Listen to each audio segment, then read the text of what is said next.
My name is Kuennen, and I'm the first resident in Enter the Hyperscientific residency at EPFL. My project here is called Spheroids, and it's an investigation into the cultural imaginary around exoplanets. My own practice has to do with studying the imbrication of Earth and time in human experience. Through this investigation, it's also led me to consider futurity and what it would mean to leave the Earth.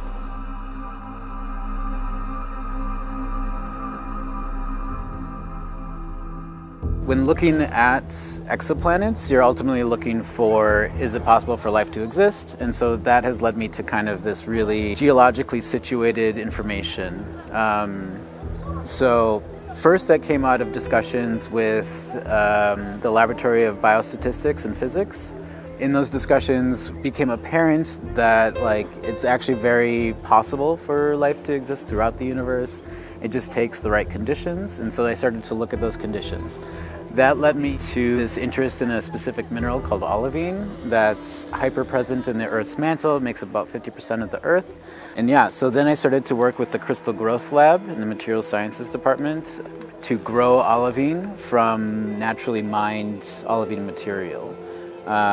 So we made 2 crystals so far, and then over the summer we'll be running tests on it, trying to figure out its piezoelectric qualities, its composition, and its atomic structure.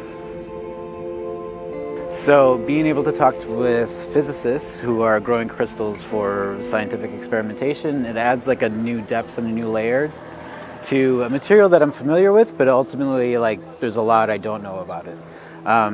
So working within this kind of environment allows me to kind of expand on the implications of a material than I would otherwise be exposed to. Having this sense of going into a scientific discourse and then being able to pull out these metaphors that have resonance within everyday life has been really interesting for me.